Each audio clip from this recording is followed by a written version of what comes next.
Hello, good morning. Clifford, how are you today? Osakwe, Otega, good morning. How are you? Okay, so we're about to start the class for today.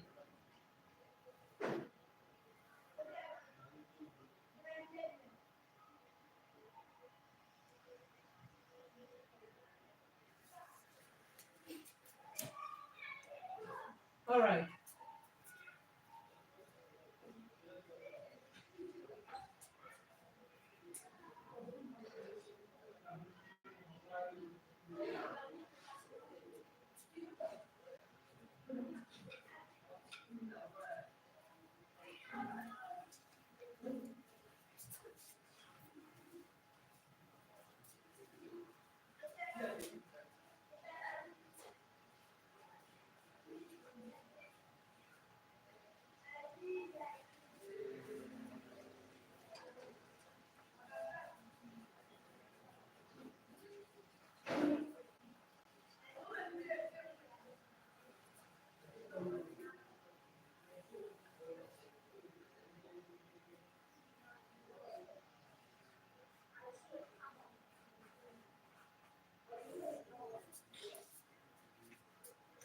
Hello, good morning.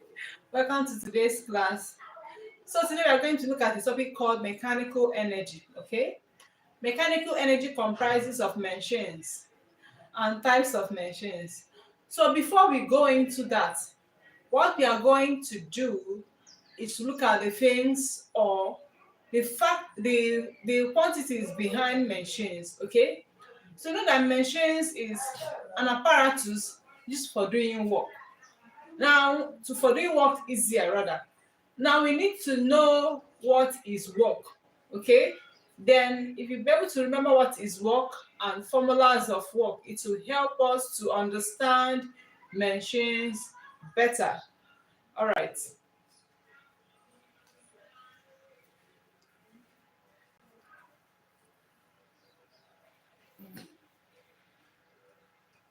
Clifford, you're welcome. Please, if you're online, can you say hi? We want to start. Who are those online?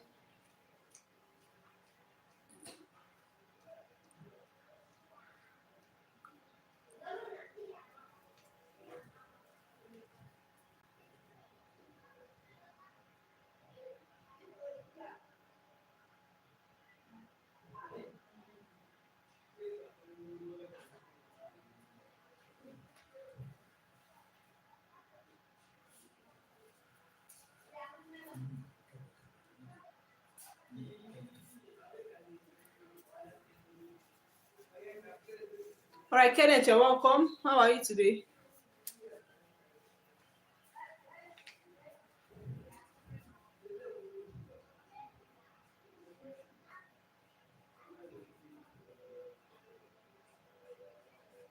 Okay. All right, few seconds, we can start now.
All right.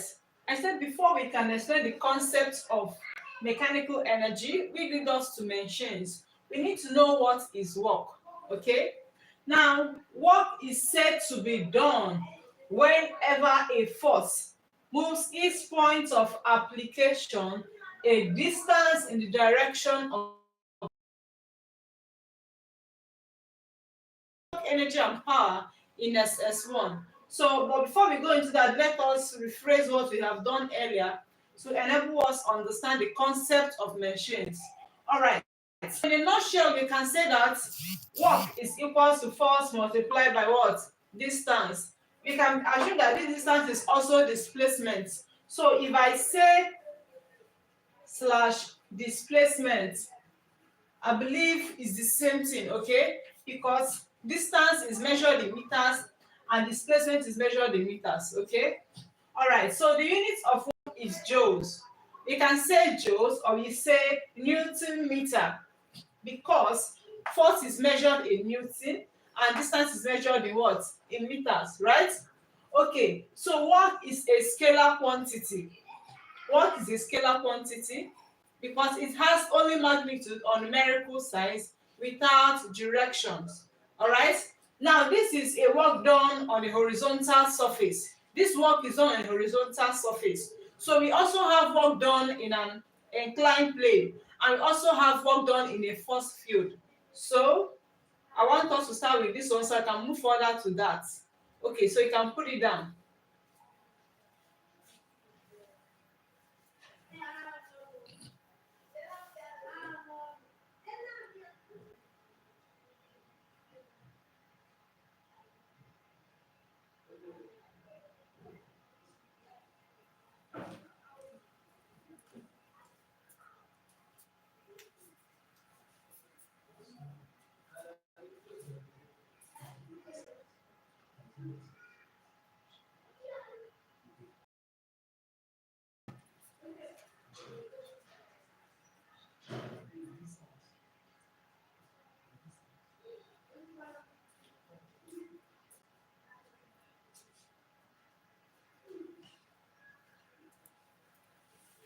Are we done? Clifford done? Amarachi done?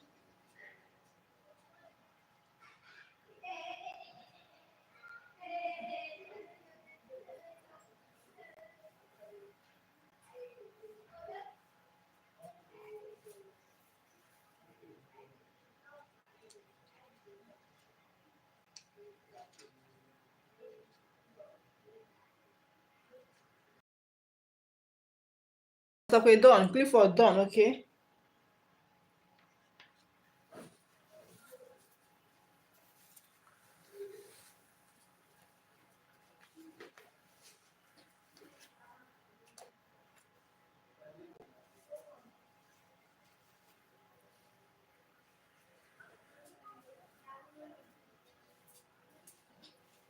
All right.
right.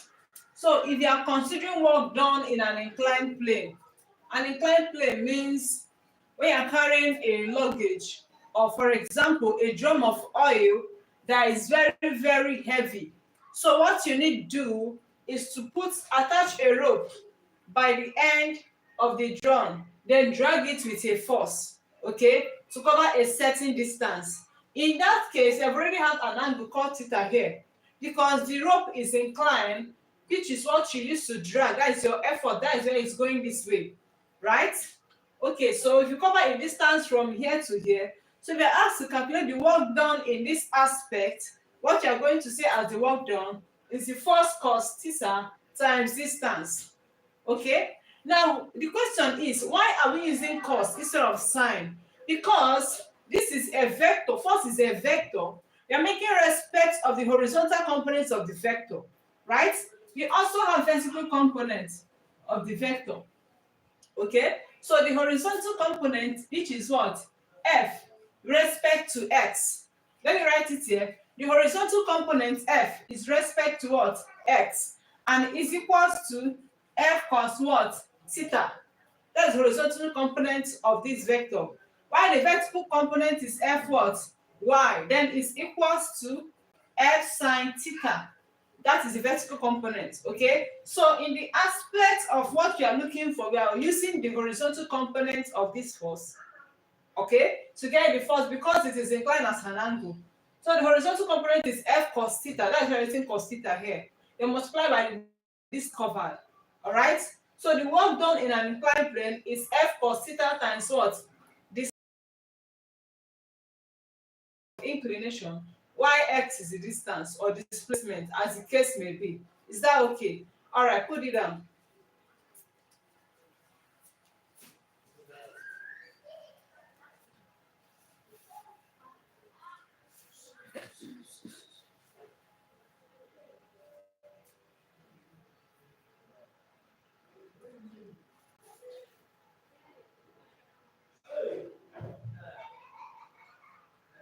Sure, you are welcome. Please copy fast. We have so many things to do today.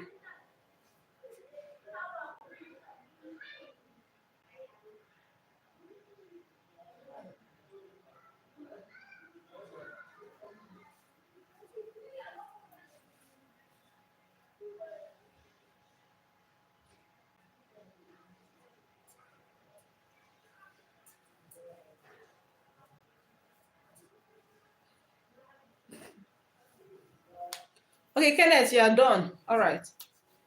Clifford done. Chiogo done.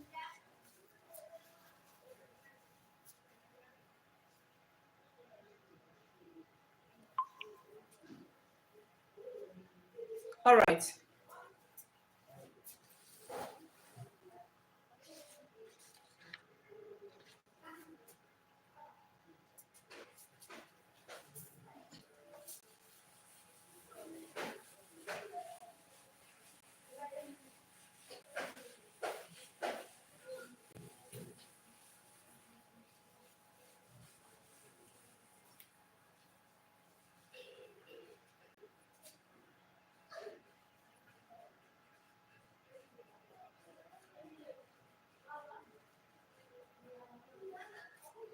Now looking at work done against gravity. Okay. Now we have this.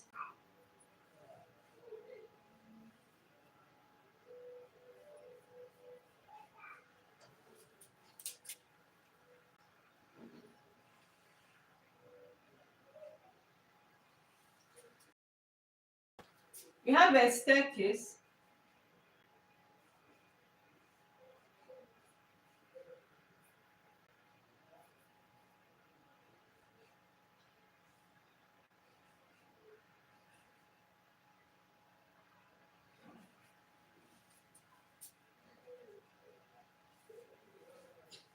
This is a staircase. Now if you are carrying a bucket of water or a load on your head, right? Or you're carrying a load that has a certain mass. This is the mass of the load. Okay, M becomes the mass of the load. All right, Now you are climbing a staircase. This is, you climb this way to the highest point. You have covered a certain what? Height. From here to the ground, you have what? You have already covered height. So I have what? H, which is height. Now, as you are going up, you are moving against the force of gravity. Now, any object that has mass that is going up or coming down is being acted upon by the force of gravity. So that is how we say to be what? G. We must apply G. So what is G? G is what? Acceleration due to gravity.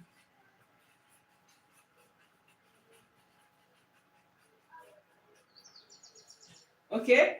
So the formula for work here is equals to what? mgh. The formula for work here is equals to mgh, where m is the mass, h is the height, and g is acceleration due to gravity. Is that clear? Now we are going to look at a few examples on one part of this, so we can move forward to mechanical energy, which leads us to machines. Is that okay? All right, put it down quickly.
All right, are we done?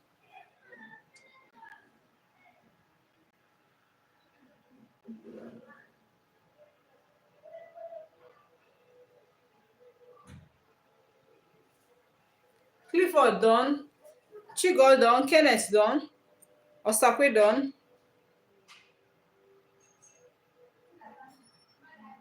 All right.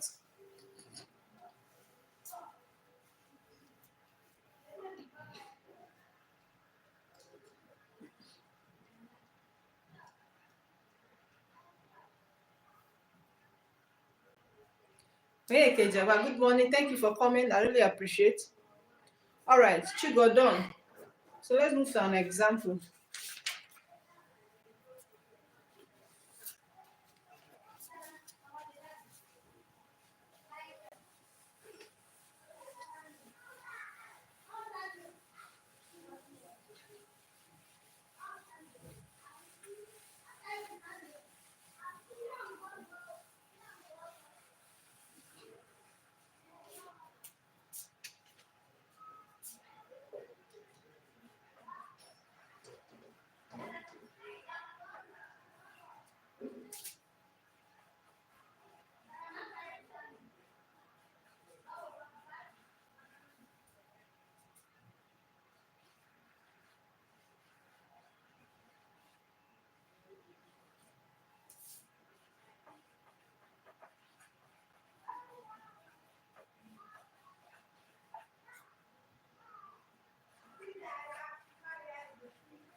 All right.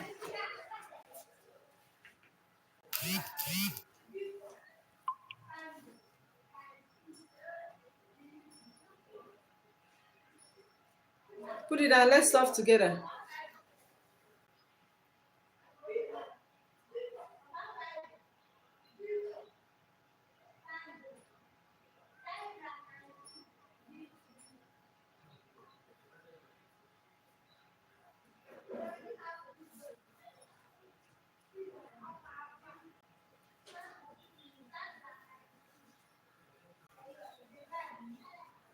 All right. Clifford, you are done.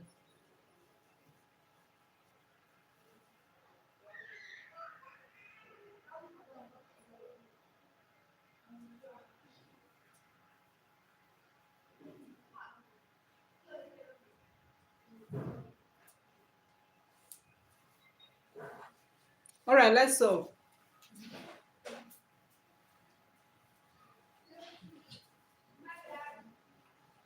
The question says a load is pulled 10 meters along a horizontal floor by a constant force of 15 Newton, which acts at 60 degrees to the floor.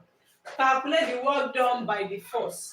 Okay, so we have a load that is pulled 10 meters, that's the distance in which the load has been pulled, okay, along the horizontal floor, right?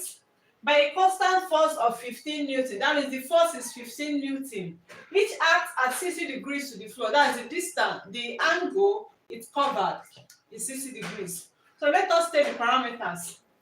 Now, we have the distance to be 10 meters. We have the force to be 15 Newton. Then we have theta to be 60 degrees. Now, the first thing that will come to our mind that this question is work done in an inclined plane because it is inclined at an angle, okay? So I'm going to use our formula by saying the work is equals to F cos theta times distance, okay? All right. So what's my F? My F is 15. 15 cos, my angle is what? 60. Then multiply my distance is what? 10, right? Okay, let's go. So we have, this is 15. First, we have to know what is cos. It's a special angle. Cos 60 is the same thing as what? Sin 30. And sin 30 degrees is 0.5 or 1 over 2, okay? So I'm going to use that by saying this is multiplied by 1 over 2, or the same thing as 0.5 times what? 10, right? Then 2 cancels itself to give us 1. 2 cancels then to give us what? 5. Then we are going to say that the work done is equals to 15 multiplied by what? 5. And my answer is going to give me 75 joules. Hope that is clear. The answer to this question is 75 joules. All right.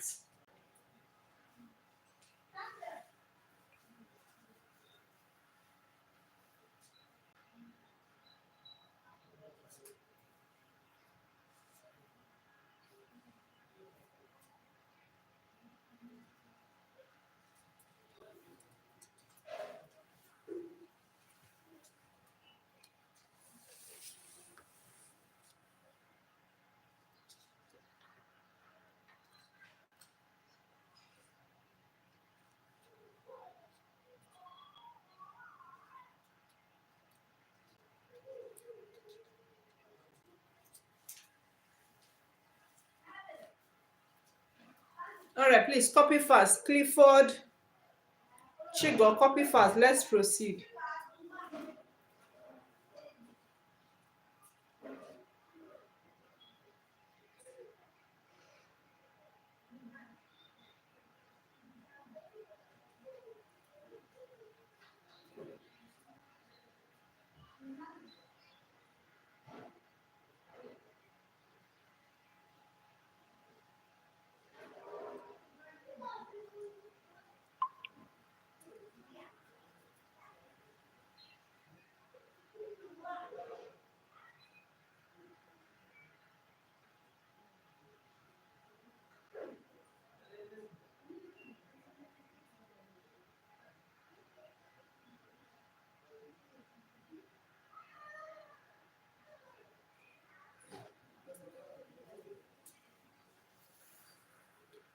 All right. So let's move forward. Kenneth, you are done. Okay.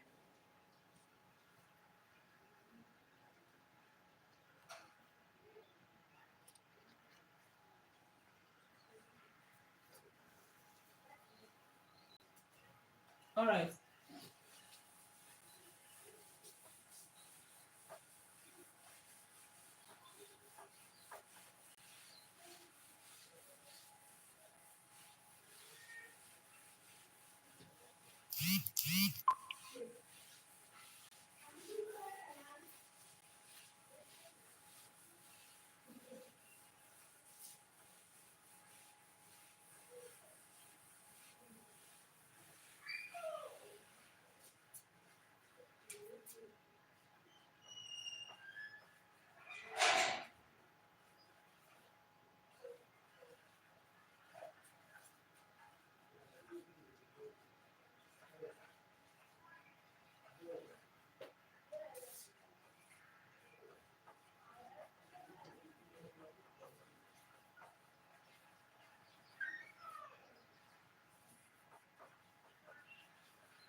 All right.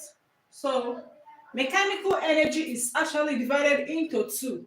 Well, that is the topic of today. You have potential energy and what? Kinetic energy. We all know that potential energy is the energy possessed by a body by virtue of its state or position. When a body is at its state and is not making movement, it is said to possess potential energy. Okay? So we have some examples of body that experience potential energy. For example, a car at rest, a magnet at rest. Okay? We can even have what we call elastic potential energy. That is when using a spring balance, we hang a certain mass we hang a mass on a spring balance, which is now hung on a Richter stand. So because of the weight attached to the spring balance, it's going to be what? To be making movements, right? But the movement is vertical oscillation. So in that aspect, the Richter stand is not making movement. So we cannot say that it is classified as kinetic energy. Okay, so the mass, even as it's making vertical oscillation, it is still classified as potential energy, but then becomes elastic potential energy because the object is moving this way, it is dangling this way. Do we understand? So anytime you hang a spring, as a what is Hooke's law, that is SS1 work. Okay, this, okay, let me just go back to Hooke's law. It states that provided that the elastic limits of an elastic material is not exceeded, the extension is proportional to the applied force. Okay, so that is where we got this force constant. Where this earth is our extension, right? Because once you hang that mass in a string balance, it's going to do what? It's going to extend and have a vertical oscillation. So the potential energy the body possesses at that time is said to be what? Elastic potential energy. Where M is mass, G, I can say gravity, H is height, then K is what? Force constant, and S is extension. Is that okay? Right.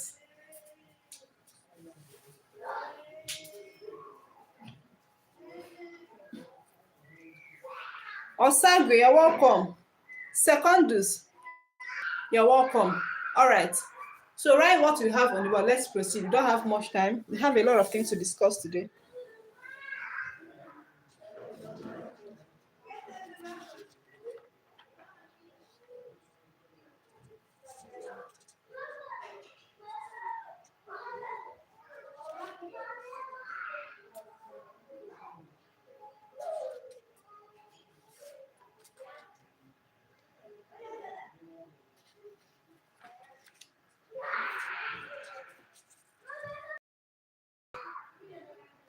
Are we done?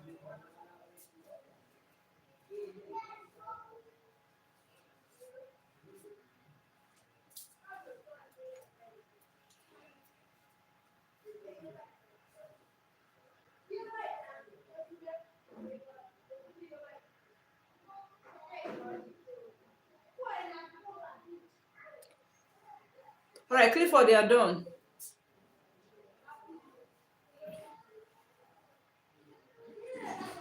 Yes, Osago, we just started today. All right.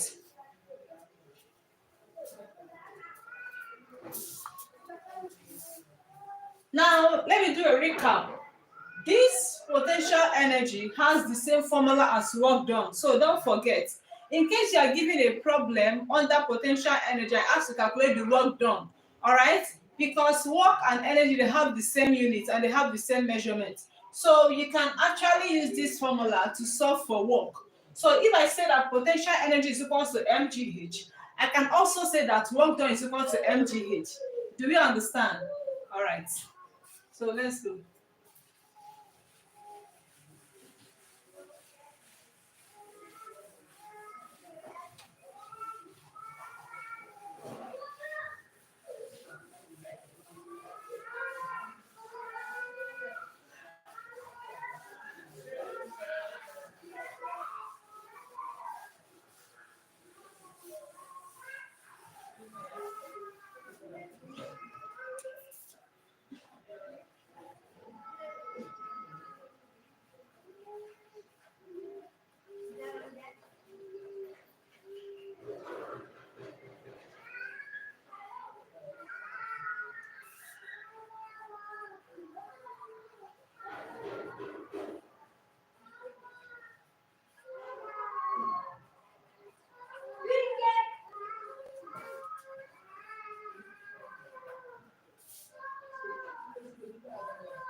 Yeah, but you're welcome.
All right. So if you go into kinetic energy, it is the energy possessed by a body by virtue of its motion. Anytime a body is making movement, it possesses kinetic energy. Okay. So I'm giving some examples of kinetic energy: a car in motion, a student running a race, air in motion, and so on and so forth. Right? Now the formula for kinetic energy is half mv squared. What is m? M is the mass and v is the velocity, right? Okay, so the next thing we are going to look into is the conservation of mechanical energy. All right? All right, so copy fast, let's proceed.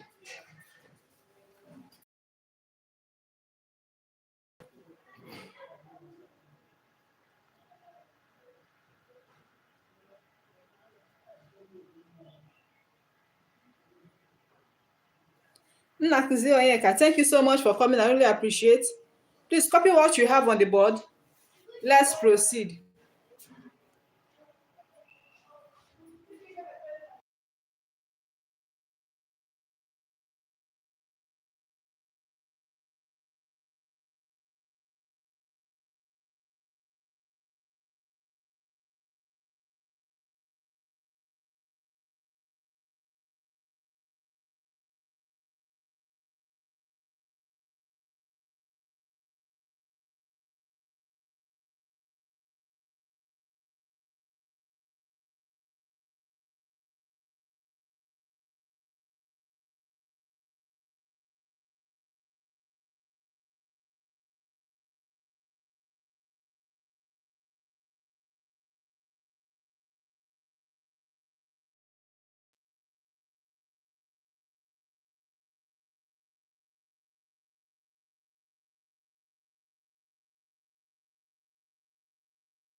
All right.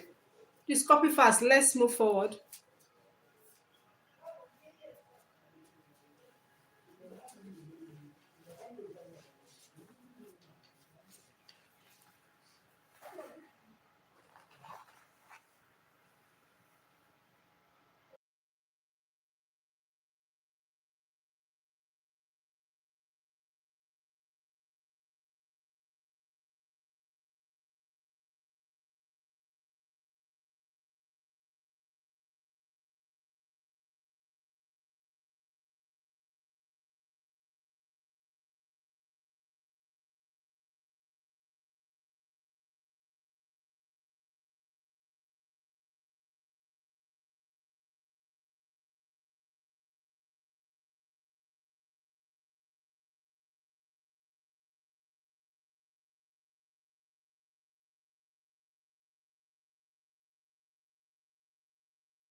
Okay, Kenneth, it's always conserve. Always conserve. You can't see that end. So sorry. It's always conserved. Conserved. Or you can also use constant.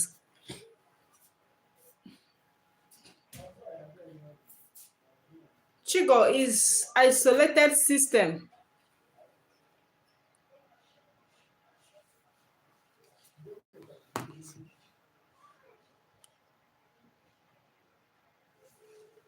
Can you see it now?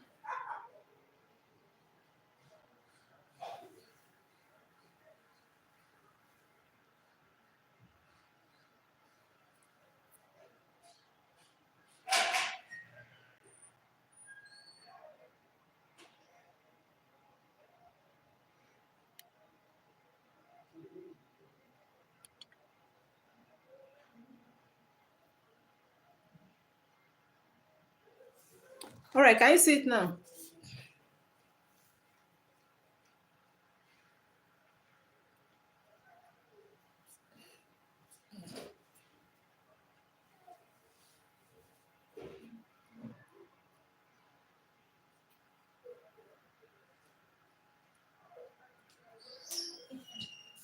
Okay, so let me explain.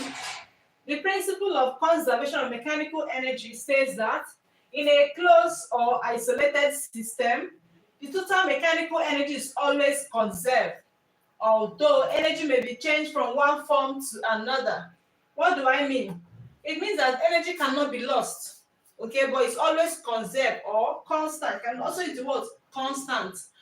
That means can be changed from one form to another. That means from can change from mechanical energy, from potential energy to what? Kinetic energy. Is that okay? It can change from potential energy to kinetic energy. We all know that potential energy is what? Potential energy is equal to what? Kinetic energy under the conservation of mechanical energy. Then potential energy is mg what? H, right? Is equals to half mv squared. But if you're making respect to elastic potential energy. All right, network is too bad. All right, thank God we are back.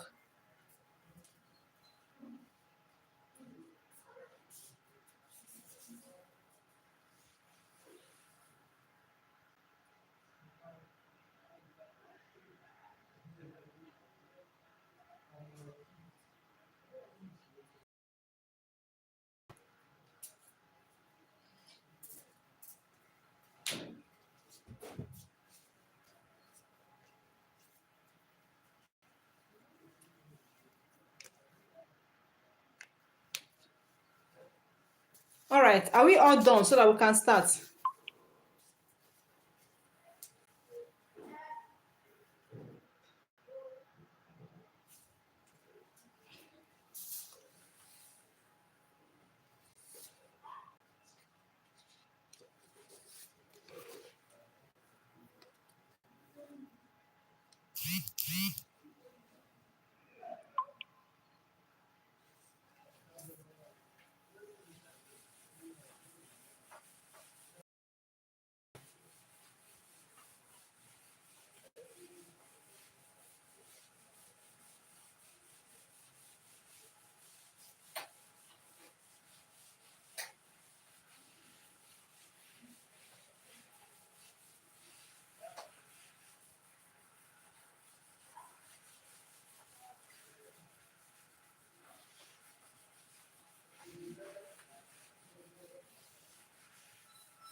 Osage, is it clear now? All right. Please copy what we have. Let's proceed.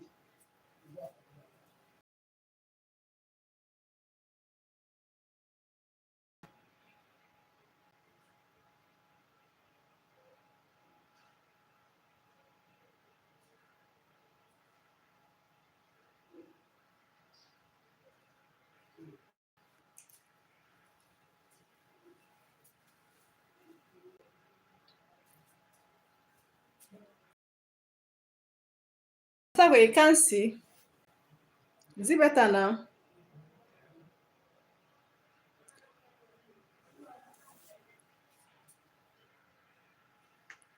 At one point, to overcome,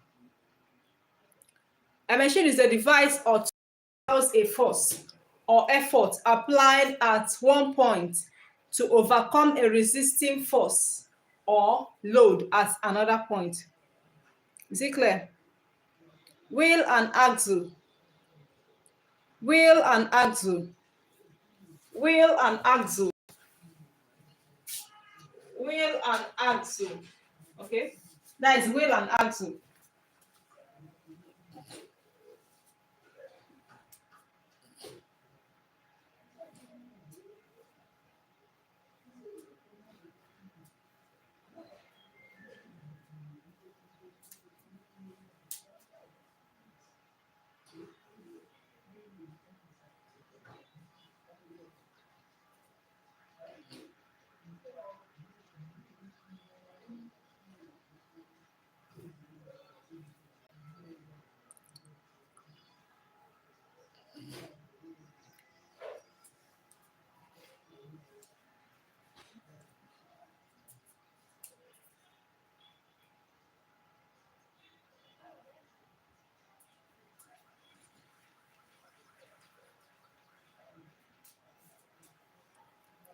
The word before wheel. Okay, wage.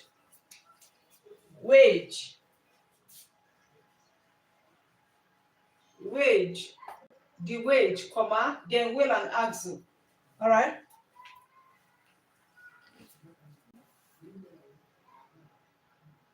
Nutcrackers. After nutcrackers, we have the wage. The wage.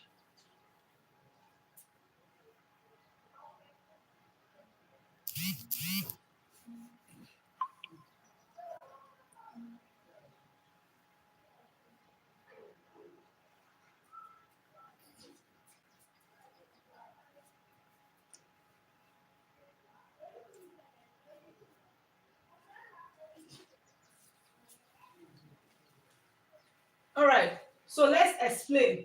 A machine is a device or tool which allows a force. That force is the same thing as saying effort, okay? Applied at one point to overcome a resisting force. That resisting force is also called the load applied at another point. So what do I mean? If I use any machine to do perform a certain task, okay, so I am using my effort, which is a force. For example, a wheelbarrow, if I put a log of wood or a luggage, which is something as the load, on the wheelbarrow, right, I am using my energy, which is something as my effort, to carry that wheelbarrow. Okay, that is effort. Now that is I'm using that effort to overcome that load which is on the wheelbarrow, which is said to be what? A force. Do you understand? So if we say that is a tool which allows a force, that force we are using to overcome another force, that we are using effort to overcome what? Load. Is that clear? All right. So we have examples of machine. We have the lever, the pulleys, the pliers, the wheelbarrows, nut crackers, the wedge, the wheel and axle, and the inclined plane. Is that okay? So these are the examples of machine. We are going to be looking at them one after the other. But before we dive into the explanation of the examples of machine, there are some parameters we need to know concerning this machine that will help us to understand them better. Okay? So we need to know the parameters used in describing these machines. All right, let's dive into that.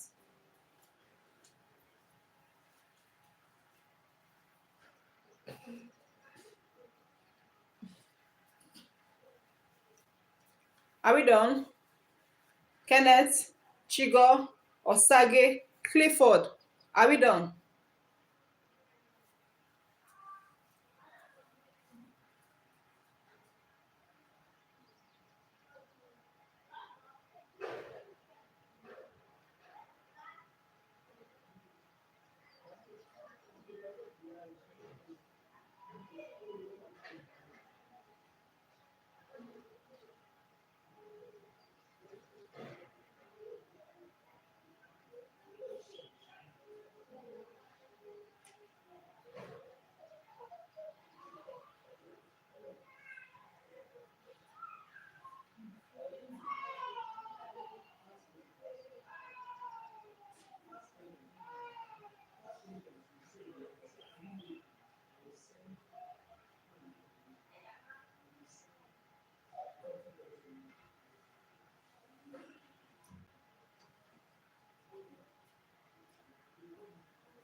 All right, so let's proceed.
Secondus, I will.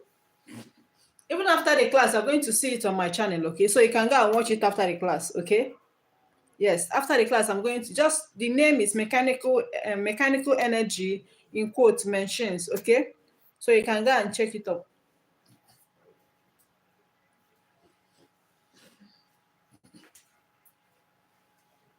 All right, so we're looking at the terms used in describing machines.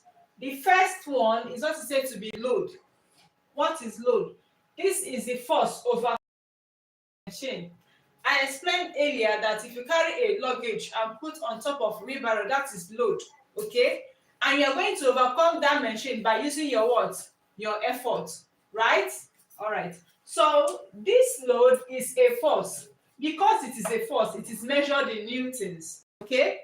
Then the second one you're supposed to note is effort.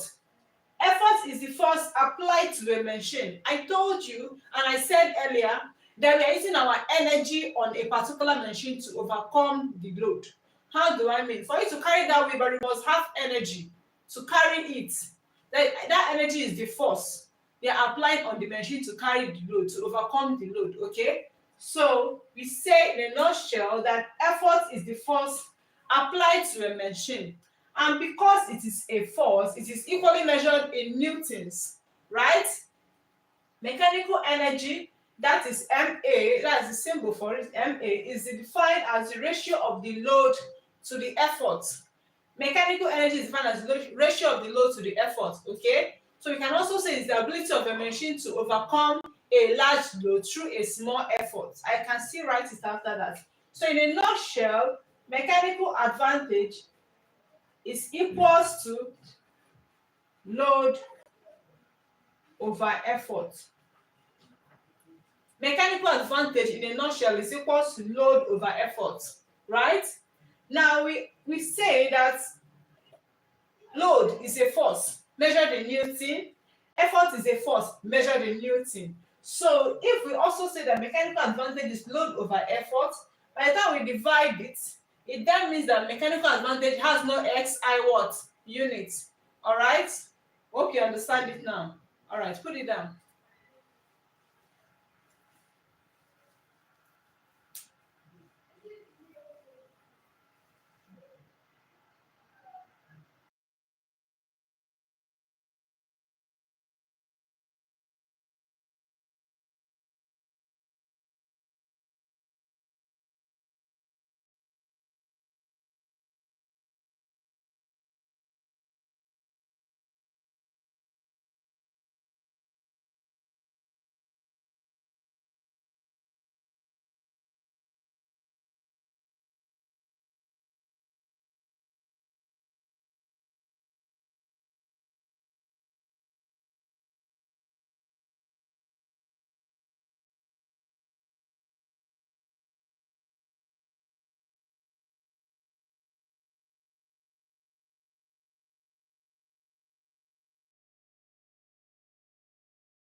All right, Clifford, are we here?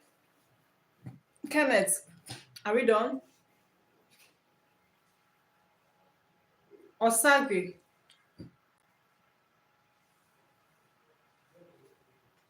are we done?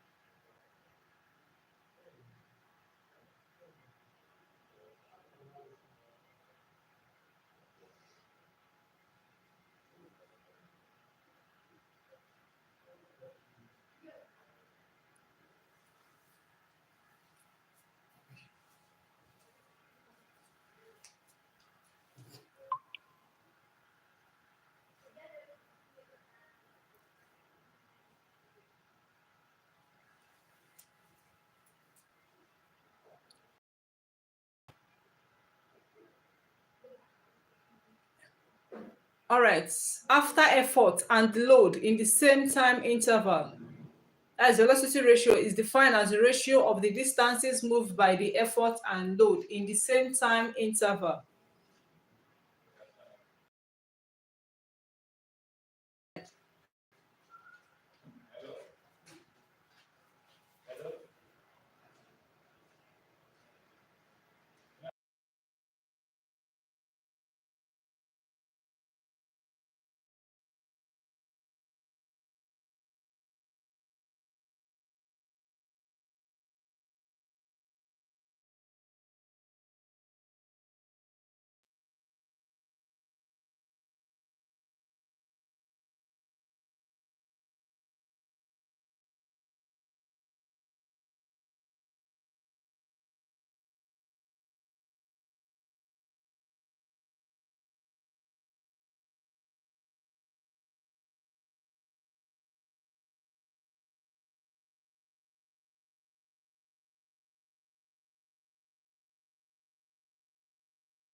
All right, so let's proceed.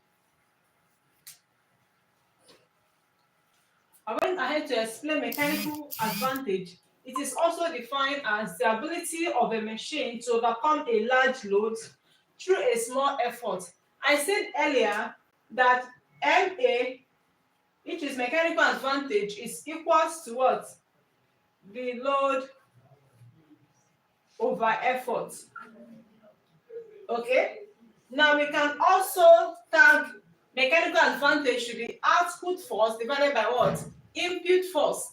And because both of them are forces measured in Newton, we can now say that mechanical advantage has no SI what? Units, okay? Mechanical advantage has no SI units. Then the first part we're going to look at is velocity ratio. Velocity ratio is defined as the ratio of the distances moved by effort and load in the same time interval. The ratio of the distances moved by effort and load in the same time interval. So don't misinterpret mechanical advantage with velocity ratio. The two are not the same. Okay. Now in velocity ratio, we have that is distance moved by effort divided by distance moved by what? Load. Okay. Whereas in mechanical advantage, it is load over what? Effort. All right. So let's finish up that and do that of efficiency so we can solve problems.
All right, copy fast. Let's explain.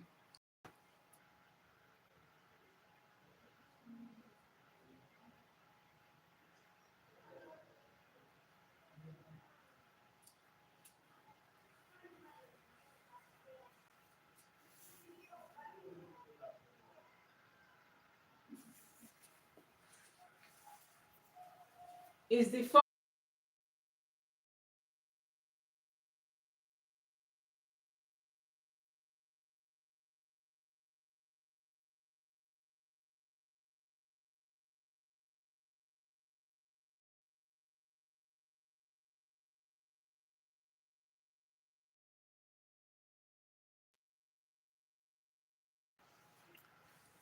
All right, let's explain.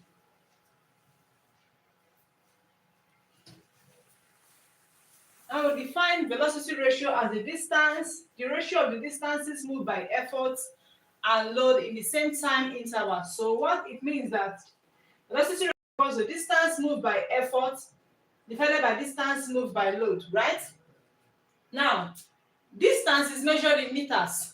So it means that meter cancels what? Meter, right? So velocity ratio has no extra units. The same thing is applicable to mechanical advantage. It has no, right? Okay, so the next we are going to look at is efficiency. The efficiency of a machine is defined as the ratio of the useful work done by the machine to the work put into the machine. Let me go again. The efficiency defined as the ratio of the useful work done by the machine to the work put into the machine. So we can say that efficiency is work done, or we can say efficiency is work done by the machine all over work put into the machine. All right. The efficiency is expressed as a percentage, right? So I'm going to be explaining to you how it is expressed as a percentage, and also relation efficiency, mechanical advantage, and velocity ratio. That will be what you are going to use to solve our problems relating machines. Okay.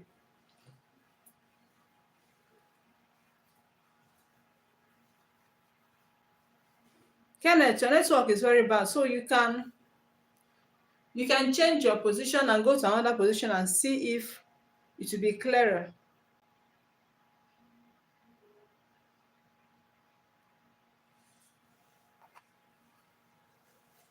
All right. So let's go to the next one.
All right.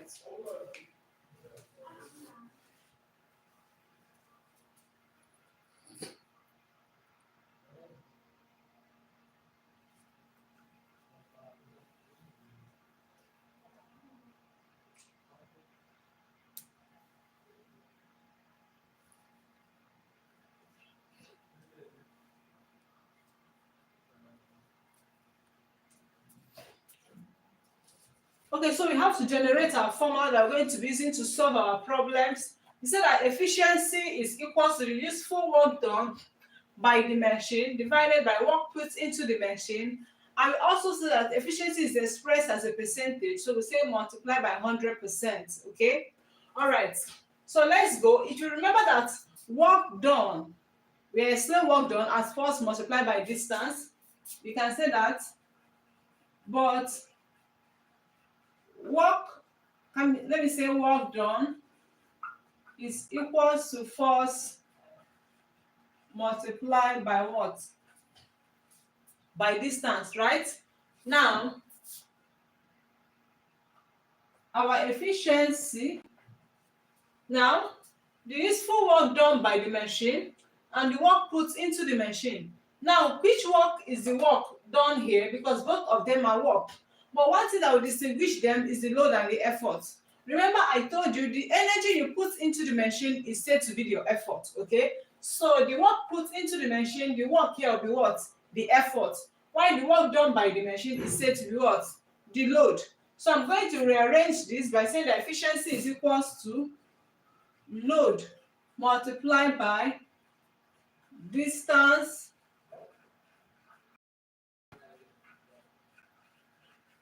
moved by load. Okay, then divided by what? Effort multiplied by distance moved by effort, then times 100%. Right? The work done here is the load. Multiply the distance is the distance moved by what? Load. Why? The distance is the distance moved by the effort, right? You still remember that the load over effort is the same thing as what? Mechanical advantage, right? And the distance moved by effort to the distance moved by load is said to be velocity ratio. Now we can split this equation by saying that efficiency is equals to load over effort, okay, multiplied by distance moved by load divided by distance moved by effort. Then I will say times 100%. Okay, now if you still remember that, but mechanical advantage is load over effort. Okay, we still remember that. And velocity ratio is distance moved by effort over distance moved by load. Now, if you put all these things together, our equation is going to change. What do I mean by that? My efficiency E is equals to, instead of putting load over effort, I'm going to put what? Mechanical advantage. So I will say MA divided by, okay? All right. Now, look at what I have here. I have distance moved by effort divided by distance moved by load, right? Whereas my velocity ratio is distance moved by, I have distance moved by load over distance moved by effort. Whereas my velocity ratio is distance moved by effort over distance moved by load. So they are inversely proportional. If this is over 1, I will now say multiply by 1 over velocity ratio, right? Because they are inversely proportional to each other, then times 100%. Okay? Then therefore, we can now derive that efficiency is equals to MA multiplied by 1 is going to give me what? MA. Then VR multiplied by 1 over what? VR. Then times 100%. So this is the formula we are going to be using to solve problem in machines. Is that okay? Now the formula is efficiency is equals to mechanical advantage over velocity ratio multiplied by 100%. You must not forget that mechanical advantage is load over effort, right? That's the ratio of load to the effort. While the velocity ratio is the distance moved by effort to the distance moved by load. All right? So this is the formula I'm going to be using to solve problem involving machines. Okay.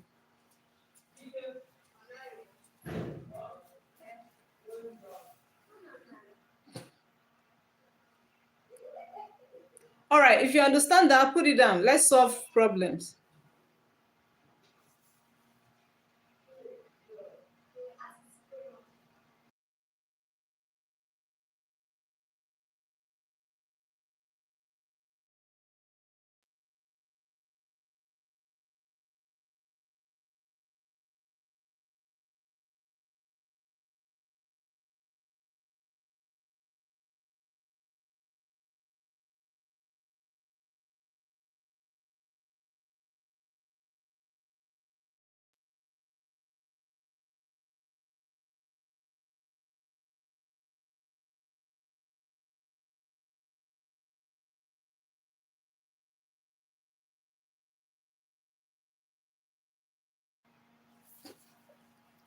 Kenneth, is it clearer now? Your network, is it better? All right, we have to go. Let's copy fast. Let's solve problems. Examples involve what we just did.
Osagwe, you are done.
All right, put it down. Let's solve what we have done so far.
right. The efficiency of a machine is always less than 100%. We can say it is less than 100% efficient, okay? Because of this less work done against friction on the moving parts of a machine. If you're using a machine to do work, a certain text, you must overcome the friction by using lubricant. You must reduce the effect of friction for the machine to work effectively. For example, if you are using a sewing machine to sew clothes, you have to use an oil, which is a lubricant, to touch the metal part to make it work efficiently. All right, so thereby reducing the effect of friction. If you do not reduce the effects of friction, your work cannot be done effectively. All right, and it's not going to save time. So because of that, there must be need for us to reduce friction. Okay, because of the friction in the moving parts of the machine, efficiency can never be 100% efficient, or it cannot work effectively. So there is need for us to reduce the effect of friction. All right, but a perfect or ideal machine, that is a machine that is not doing any work, its efficiency is 100%, but in as much as the machine is doing work, the efficiency is that okay? All right.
All right, so let's solve this problem. A machine whose efficiency is 75% is used to lift a load of 1000 Newton. Calculate the effort put into the machine if it has a ratio of 4. Now, in this type of problem, how do we solve it?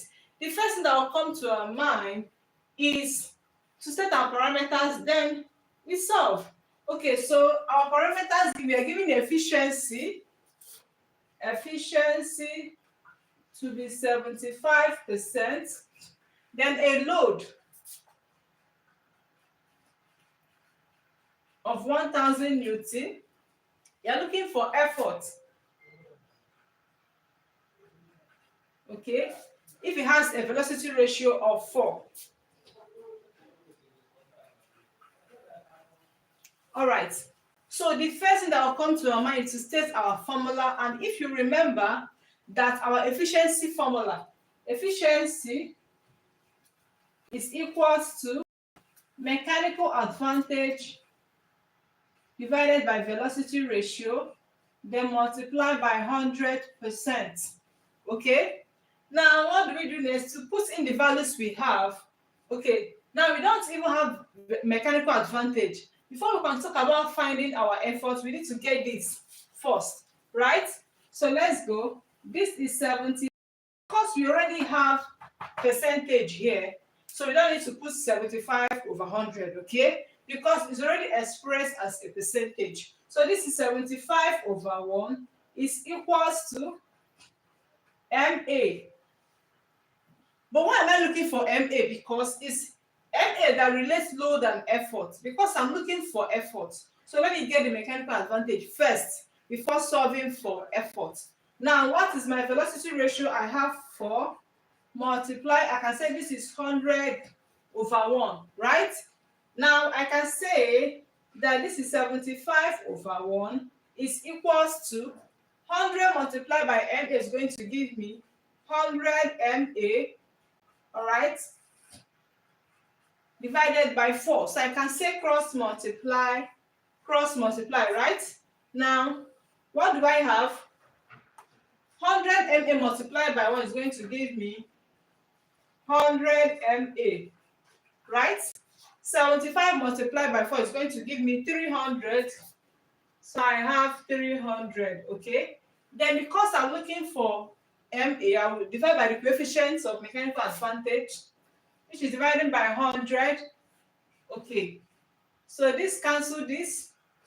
My MA is equals to, now 0 cancels 0, 0 cancels 0, right? I'm left with what? 3. And don't forget that MA is a constant, it does not have a unit, okay? All right, so we still remember that MA is equals to load over what? Effort, right? Now, what's my MA? I've got my MA to be 3. 3 over 1 is equals to, what is my load? My load is 1000 divided by what? My effort, okay? Because I want to make it the subject, I will say cross multiply, right? Okay, then I have 3E is equals to what? 1000, okay? By doing cross multiply, 3 multiplied by E, that is 3E. 1000 multiplied by 1, that is 1000. I'll divide both sides by coefficient of E is what? 3. Okay, so by the time you divide, what do we have? Then I'll have, use your calculator, so 1000 divided by 3, my answer becomes 333.33 newtons. Is that okay? All right, so let me do a recap. For me to be able to solve this, a machine whose efficiency is 70% is used to lift a load of 1000 newton. Calculate the efforts put into the machine if it has a velocity ratio of 4. So how do we do that? I said by stating our parameters given, which is efficiency is equal to 75%. The load is 1000 newton. We are looking for the effort and we are given a velocity ratio of 4. The first step to take is to state our parameters.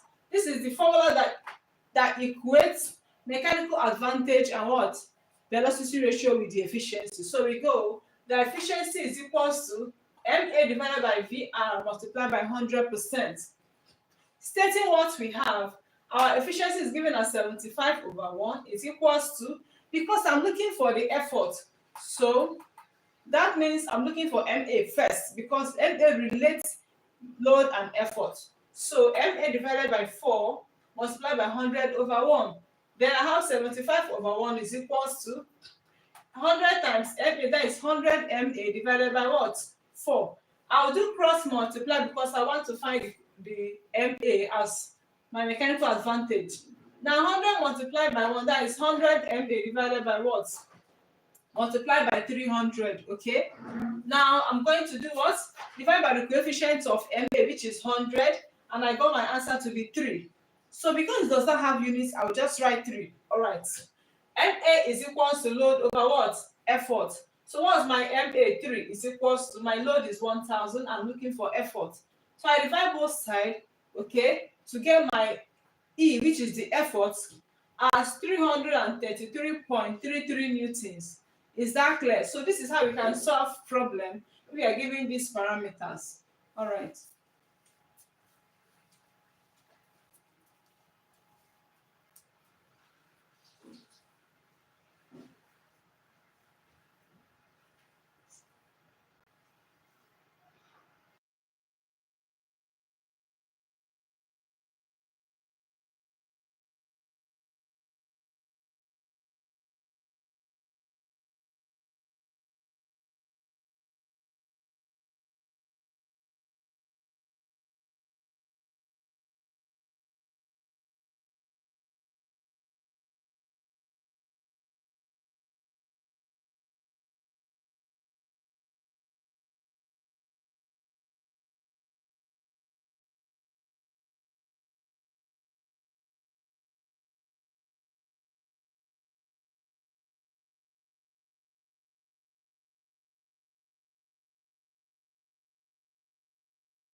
Can you go, Maya? Just come in.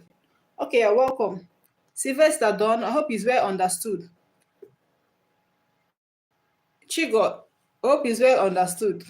Kenneth, do you understand? All right. If you are done, tell me that we are done. So let's go to the next question. We don't have much time. We have a few minutes to go.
Osage, understood. Okay, so let's move to the next one.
All right. Now, let's look at this second example. It says the efficiency of a machine is 80%. It's the work done by a person using this machine to raise a load of 200 kilograms through a vertical distance of 3 meters. And we are given acceleration due to gravity g to be 10 meters per second square.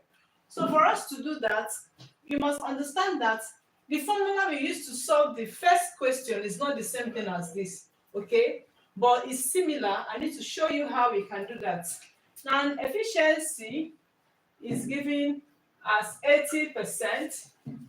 Okay, so I'm giving a load. Not really a load, they are giving mass of the load because load is measured in Newton, but we have kilograms, so they give us the mass of the load. So I'm going to write ml, right? Okay. All right. So I'm going to write ml, that is the mass of the load, to be 2 kilograms, and the distance moved by load is given as 3 meters. And we have g, which is acceleration due to gravity, to be 10 meters per second square. So the formula we are going to use in this aspect, we are going to use work done formula, knowing that efficiency is what? Work, I can say work output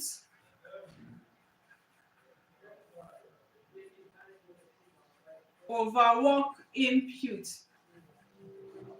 multiplied by 100 over 1. Right? Now, let me break it down. We remember that the efficiency is what? Both times distance, okay? But looking at the question, what are we actually looking for? We're looking for the work done by a person using this machine. So if you hear work done by a person, I told you that for you to do work on any machine, you must use your effort, which is your energy, right?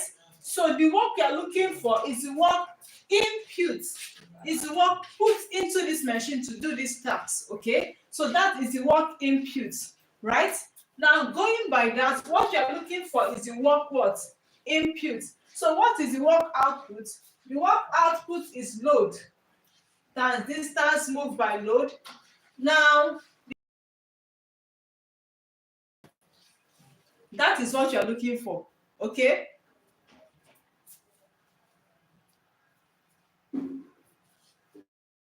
All right, let me do a recap. I said that the work done by a person using this machine is the person is doing the work.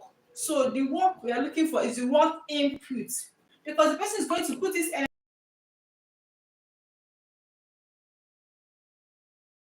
Hope it's clear now. All right, so that is what you're actually looking for. Once you see a question saying calculate the work done by a person or by a student, that is the work input. Looking at the work the student have used or the person has used or the man has used to put on that machine to perform a certain task. All right, so this is, now we all know that load is a force, but from the question they give us the mass of the load. Now for us to get the load, because force is equals to weight and weight is equals to mg, so this is mg, right? We have the mass of the load, which is what, 200 kilograms multiplied by g, which is 10. So we're going to say that this is 200 multiplied by 10. I'm going to have 2000 newton. That is what, my load. Is that clear? Okay, so my efficiency is what, 80/1 is equals to, what is my load? My load is 2000 multiplied by the distance moved by the load is 3. Okay, divide work input, then multiply by 100/1. Is that clear? All right, so we are looking for this work input. Let's multiply all through to get what we have. This is 80/1 is equals to 2000 times 3 is what? 6000 multiplied by 100 is what? 600,000. So this is 600,000 divided by work input. Is that clear? So for us to make the subject, we are going to say cross multiply 80 work in is equals to 600,000. Okay, so we divide both sides with coefficient of work in, which is 80. This cancel this, I have what? Work input. So I'm going to divide by saying with your calculator 600,000 divided by 80. All right. And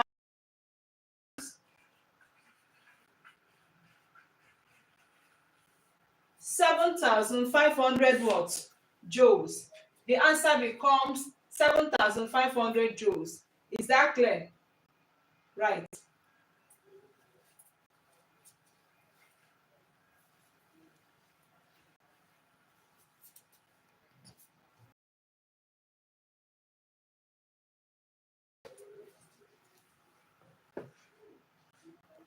Or survey, you say you don't understand how I got the 200 newton.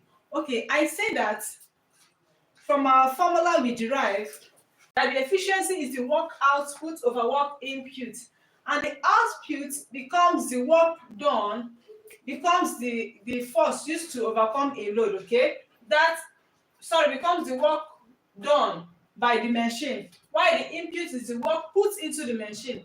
Now from the question, the work output is the load multiplied by distance moved by load, while the work input is what you're actually looking for. But the question did not give us load, but it gave us the mass of load. Now look at it. Determine the work done by a machine, by a person, sorry, to using this machine to raise a load of 200 kilograms. So this is the load. They did not give us the load itself, they give us the mass of the load. Now this is measured in kilograms, whereas load is a force. So what we need to do is to convert it to force before we can solve. Okay, now they also give us g, acceleration due to gravity. Now from our formula we have load times distance moved by load, but we don't even have load, but we have mass of the load. How do we get the load?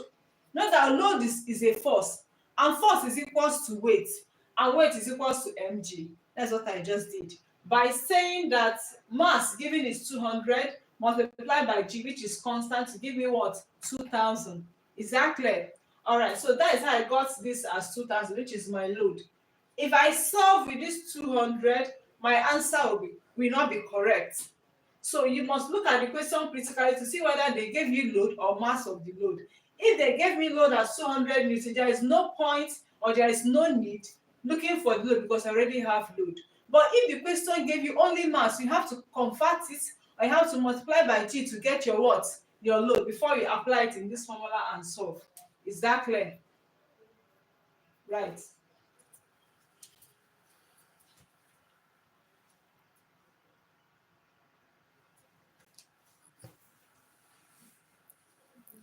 Osago, yes, I said output force over input force.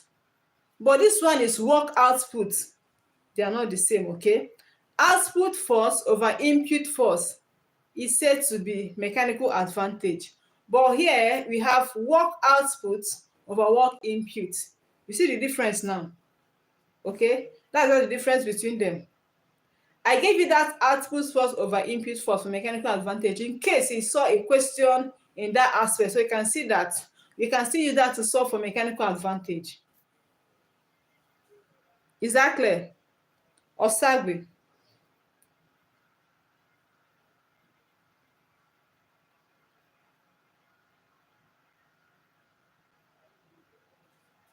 Chico, are you clear now?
All right, I hope this is clear.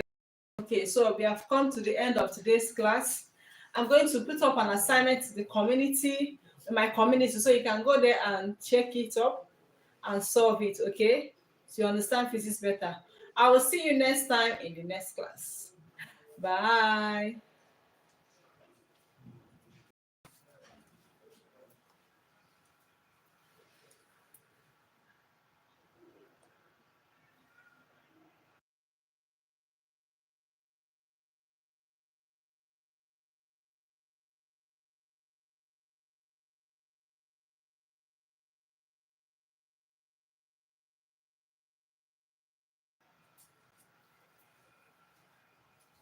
Please don't forget to solve the assignment. I'm going to put it in my community, so my channel and pick the assignments there. I'm going to put it now, right now, as I'm ending this class. So go there and take the assignment and solve, okay? And drop your answer in the comment section. I want to see your answer, okay? The more you solve, the more you understand it better. Is that okay? All right. See you next time.